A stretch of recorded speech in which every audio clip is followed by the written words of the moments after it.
Okay, so we're talking about 7-2 day 2 today, and quick refresher on how do you know if a decimal is going to repeat. We said it all depends on what the factors of its denominator are. So because 40 is 2 times 2 times 2 times 5, or 2 cubed times 5, if it only has factors of 2 and 5, it will terminate, not repeat. So I know that 7 over 40 is a terminating decimal. But let's see what it is. 7 divided by 40 is 0.175. So it terminates right there. That's the last digit. But 7 over 30, since 30 has 2 times 3 times 5 as its factors, the 3 is going to make it repeat. So on the calculator, if I do 7 divided by 30, I can see that it repeats. 0.2, 3, and then it just keeps being 3, so 0.23 repeating. Long division would look like this, 30 divided into 7. Well, we know 30 is not going to go into 7 and any integer number of times. So what we do is we add a 0.0 and we try to take 30 into 70, remembering our decimal is here. And we know 30 goes into 70 at least 2 times, more than 2 times.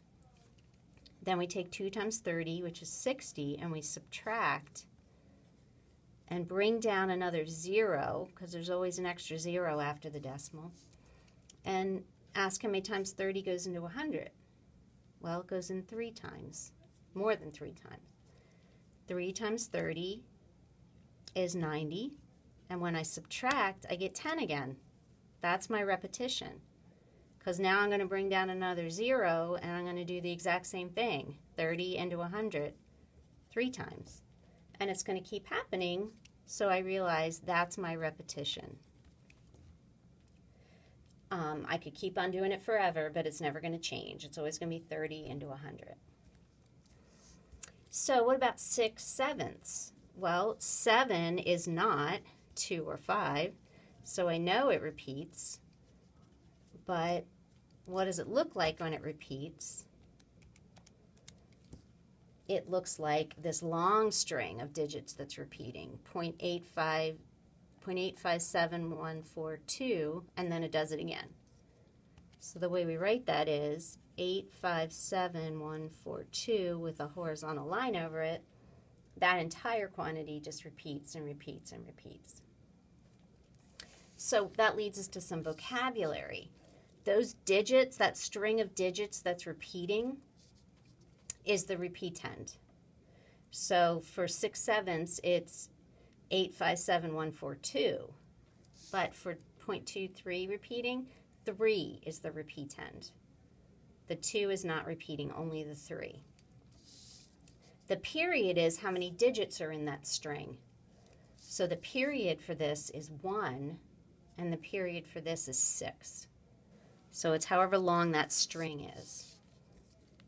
We know that every fraction that has a repeating or a terminating decimal representation, and every decimal, whether it terminates or repeats, can be written as a fraction. So every fraction can be written as a decimal, and every decimal that terminates or repeats can be written as a fraction. It works both ways. So what can't be written as a fraction? Well, if it can't be written as a fraction, it must be not rational. So it must be irrational.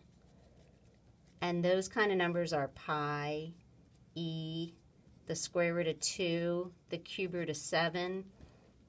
Those are the types of numbers that cannot be expressed as a fraction or as a decimal that terminates or repeats. So if I look at the cube root of 7, I'm going to put it in as 7 to the 1/3 power.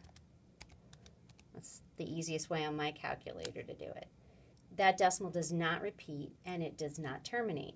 It looks like it terminates, but it doesn't. So I have to know that that's an irrational number to know that my calculator is only giving me part of it. So a rational number is a number that can be written in fraction form using integers. You can have any integer on the top, any integer but 0 in the bottom, because we can never divide by 0. So every terminating and repeating decimal that you can think of is a rational number, can be written as a fraction. So how do you do that if your decimal repeats? For example, 0.34 repeating. Well, if it were 0.34 not repeating, it would be 34 over 100. It's 34 hundredths. But because it repeats, I need a little trick to figure out how to write it. So what somebody decided to do was to take the number and multiply it by 100. And that would just move the decimal 2 to the right. And then they thought, well, let's subtract. So 100n minus n would be 99n. And when they subtracted here, they realized all those digits went to 0, and they were left with 34. And then dividing by 99, they got 34 over 99.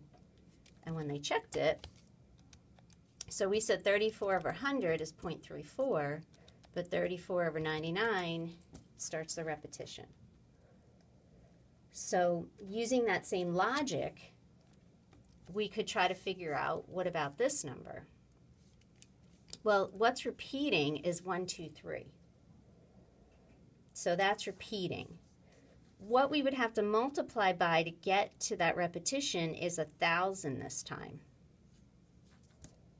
So if it were just 0.123, it would be 123 over 1,000. To get it to repeat, it's 123 over, now I got to think, is it over 999? Let's see. That's exactly what it is. So if you can write it without repeating, take your denominator down 1, and that will be what it is with repeating. So if it were 0.0123 and it started repeating there, 123 would be my numerator, but because this decimal is over 10,000, I'd need to have this over 9,999. And we can check. That's going to give me that 0. Oops, sorry, that's this, the whole thing is repeating. All right, so we want to be able to write those decimals, the repeating decimals, as a fraction. And then we want to be able to check ourselves on the calculator. Like I just realized that dividing by 9,999 was making the entire 4 digits repeat. So caught myself there. All right, example. If the fraction has a denominator with only factors of 2 and 5, then the decimal form is terminating. If the fraction in simplest form, and that's important, we have to have it in simplest form before we check what the denominator's doing. Because if I had 7 over 14 and I just looked at 14, I would say, oh shoot, that's got a factor of 7 in it. But when I reduce it to a half, I realize no, it doesn't. So it has to be in simplest form. If it has a denominator with factors other than 2 or 5, then the decimal form is repeating. So if I had a 6 in the bottom and there wasn't a 3 on top to divide the 3 out, it was anything other than 3 or 12 or 9 or 6, that's going to be repeating. Scientific notation, remember we put a number between 0 and 1 times 10 to a power. So we would want to take this number and move the decimal back 2. but then we would multiply by 10 squared, which would move it back where it belonged if it wasn't in scientific notation. So we adjust this mantissa to be between 1 and 10. Yeah, I said 0 and 1, and I didn't mean that. Sorry, it's been a long day. 1 and 10. And then we pick a power on 10 that'll take it back where it started. So because it was 645.324, we're going to make it 6.45324 times 10 squared. Here, we want the decimal to be right there, 3.45, so that number's between 1 and 10. And then we're going to figure out, okay, if it were there, I need it to go back 1, 2, 3, 4, 5. So I'm going to use a negative number, -5. And that will tell the person who's calculating this to move the decimal 5 to the left to get the number. Will the decimal form of 27 over 60 be repeating or terminating?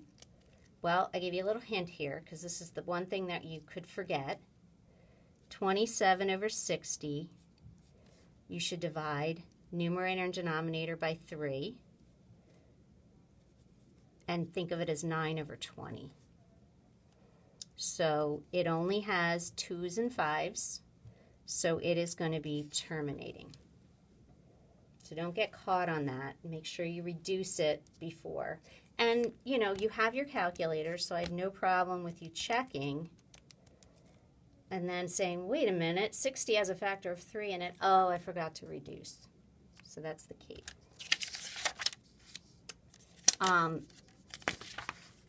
What is the decimal form of 27 over 60? Well, I just did it on my calculator, but because we reduced it to 9 over 20, I could multiply top and bottom by 5 to get the decimal form. So remember, to get a decimal form, I always want a factor of 10 in the bottom. Writing 5 over 6 as a decimal, I could long divide. And you want to know that one way to do it is long divide and try to find where it starts repeating. And you can check yourself on your calculator. But as I long divide 6 into 20, I already brought down a 0, and I get 3, and I get 18, and I get 20 again. I can see that it starts repeating right there. But I can check it on my calculator. There's the repetition. And finally, 0.27 repeating as a fraction. The way my brain does it is I think about what it would look like. If it didn't repeat, it would be 27 over 100, 27 hundredths. And then I change it by subtracting 1 from 100 to get 99. And then you want to reduce that if you can. So let me first check and make 27 over 99, make sure that's the number I want. It is. And then they both are divisible by 3. Actually, they're both divisible by 9. So I'll divide by 9 and get 3 over 11. And check it again. Yep. So you want to give it in the simplest form, but the easiest way to do it, and at least in my mind, is to just change your denominator. So that's the rest that we've got on decimals. I want you to try the Wiley Plus for that, and I will see you Friday.